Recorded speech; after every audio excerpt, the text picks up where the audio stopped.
Rise and shine, my beautiful divine diamonds. Today I'm going to take you through a yoga, cardio, and ab workout. So starting off, we're going to go ahead with a halfway lift and then lower down all the way to a forward fold.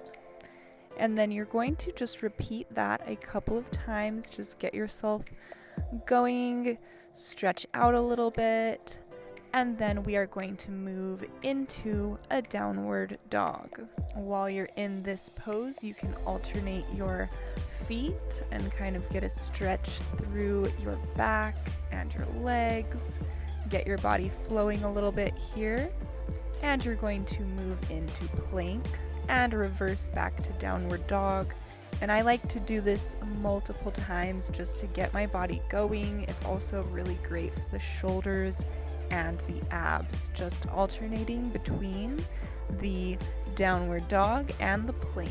So just do that maybe 20 times.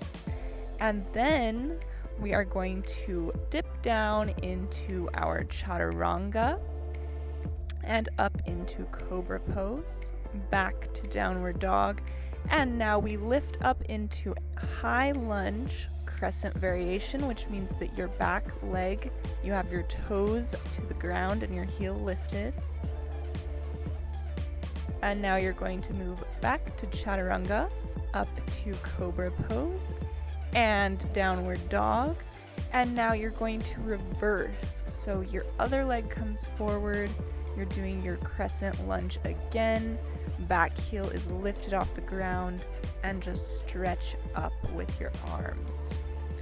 From here, you can go back down, and this time I like to move from the chaturanga into a child's pose or a puppy pose just for a little bit of a rest. And from here, go ahead and start with a leg lift. So lift your leg all the way up and then move your knee to your elbow.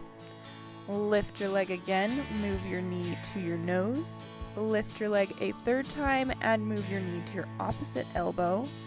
And then you're going to alternate with your other leg. So lifting your leg, bringing it to your elbow, lifting it, bringing it to your nose, and again lifting it and bringing it to your opposite elbow. All right. So now we're going to move into the chaturanga, Cobra Pose once again.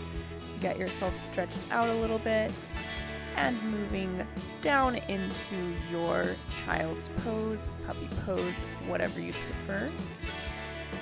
And now we're going to move into our plank jacks.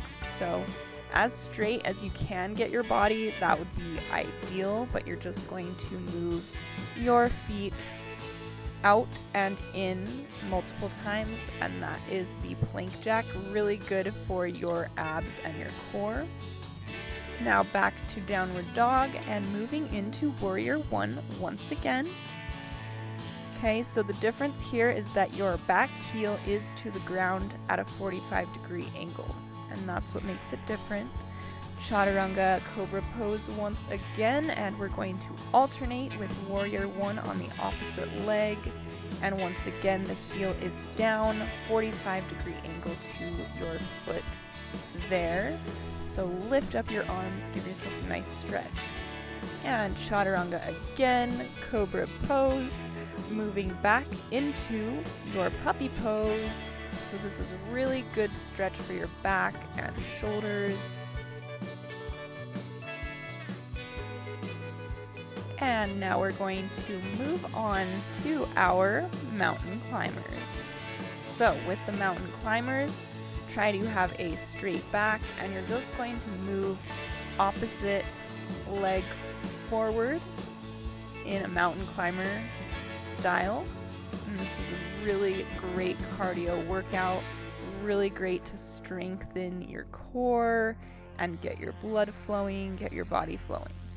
Okay, back to downward facing dog.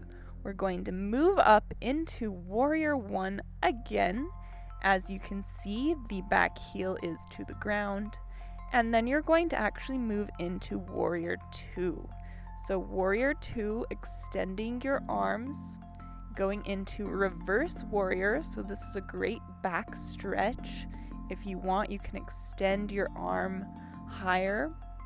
And then we're going to move down into our side angle pose. So if you want, you can place your shoulder to your knee, and you can even go further with a bound extended side angle. So you actually put your arm underneath your leg.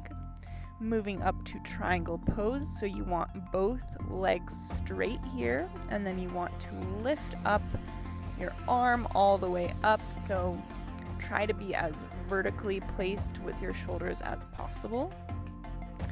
Continuing on, we're going to start a wide-legged stretch. So wide-legged forward bend. And I recommend doing this for at least 15 seconds to give yourself a nice stretch through the hips. And then if you can put your elbows all the way to the ground. You can lift one shoulder off the ground and then the opposite. That's going to twist your back, give you a nice twist stretch. And now moving on, we are going to continue with a downward facing dog.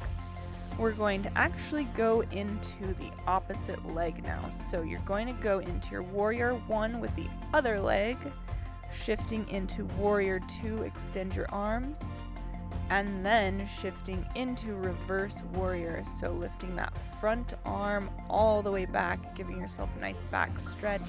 You can extend the arm if you'd like, as you wish, and just hold that for a few more seconds.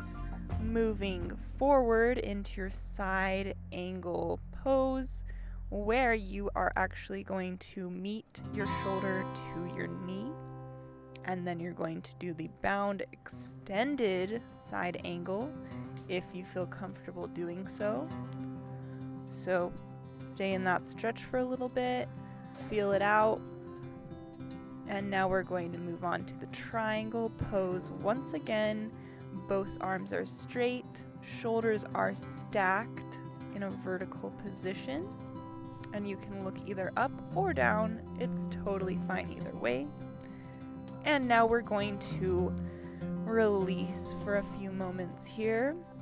Now we're going to get into some more of a cardio. So we're going to do jumping sumo squats. And this is a variation that I like. Awesome.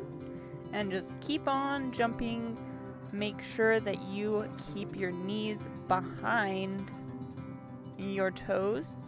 So you don't want your squat to be forcing yourself forward. You actually want to be kind of shifting back your weight. And then from here, go ahead and stretch out a little bit, relax a little bit. You've been working hard here. And then we're going to continue on. So moving forward onto planks. So you're going to get onto your elbows, straighten out your entire body, tighten up your core here, and you're going to remain in the plank as long as you can. You can try for 30 seconds, you can try for 40 seconds, you can try for a minute, whatever is comfortable for you. But I'm going to go for about 40 seconds here. Go ahead and do it with me. If you have to shift your weight, that's okay. The more that you practice, the better, the stronger your core is going to get. Just do what you can. You might start shaking a little bit, and that's totally fine. You are getting through it. Awesome. Okay, so now we're going to go ahead and we're going to move into some core exercises. So laying down on your back, lifting up your legs, and moving them down. We're going to start doing flutter kicks. So alternating legs up and down in vertical positions. And you can leave your head lifted if you would like. And just continue doing that. 30 reps is what I like to do here. Okay, so resting for a little bit here, and then we are going to move into our variation. So that is basically extending your legs out, and then you're going to be pressing them together and away. And you can do this 20 or 30 times. Just make sure that you are not meeting the feet, you're not banging them together, and you're being very deliberate about your movements. Resting again. And now we're going to move into the third variation, which is the scissor kicks. So extend your legs, and you're going to cross them over each other. Okay, so over, under, and this is a great way to strengthen your core and even your inner thigh. Keep going. Awesome. Rest now. And then once you're done resting here for a few moments, we are going to move into our bicycle crunches. So go ahead, and you're going to be alternating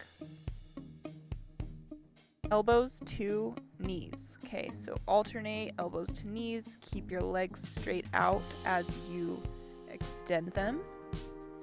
And go ahead with 30 to 40 reps. Keep going. Keep going. Awesome. And time to rest here. All right, you guys. So now rest up a little bit, and we are going to continue on with one more core exercise, and that is your sitting twists. Okay, so get up into a seated position at an angle. Lift up your feet, and then you're going to move your hands opposite your body, okay? And that is your sitting twist. So you're strengthening your core, and now you can rest. Okay, awesome. Moving on, we're gonna do some hip openers. So put one leg over the other. Okay, so you want your outer ankle resting on your inner knee, and then you're going to move forward and just relax in that position. So you want to make sure that your legs are basically stacked on top of each other, and you're pressing down and getting a really nice stretch into your hips. Okay, so remain there for about 15 to 30 seconds, up to you, and then switching to the other side. And once again, you want to make sure that you're doing these stretches for at least 15 seconds in order to get any change, any real stretch. Let the muscles relax properly. And if you can go longer, then it's even better. Just relax into it, breathe into it. Awesome. Okay, now we're going to move into some back stretches here. So starting off in your downward facing dog, and you're going to move into a wild thing pose. Try to lift up as much as you can. Extend your arm, breathing all the while. Keep breathing. And now we're going to shift to the other side. Okay, so wild thing on the other side here. Lift up, lift up. Lift your hips all the way up as much as you can. Extend your arm. Feel the stretch through your back. Breathing the entire time here. And then we are going to move on to our wheel pose. Okay, guys, so the wheel pose here, you don't have to go this full wheel pose. If you want, you can just lift up your hips and leave your shoulders on the ground, or you can try to lift up with your arms all the way and just do the best that you can, okay? We're all learning, we're all getting better with our poses, and the more that you do it, the better you get. Awesome. Nicely done. And now we're going to move on to our shoulder stands. So lifting up your entire body all the way, and now we move down to Deaf Man's Pose. So this is a really, really great back stretch. I love this stretch. stretches out my entire back. You can feel that. And then you can also alternate with the plow pose variation where you stretch your legs out and extend them. And do that as long as you feel comfortable. You can also move your arms behind your back. Get another stretch with your shoulders. And now we're going to move into a very restful position here. You can open up your hips for a few seconds, relax your body, breathing all the while. And then we're going to move into Shavasana, which is where you extend your legs out and you completely relax and just breathe. You are done with your workout. Awesome work. Doing great. Keep it up. You can do this again. This is just kind of a nice warm up or a nice way to get the day started. And you can add on to it, of course. Thanks so much for watching, you guys. Remember, you are so powerful.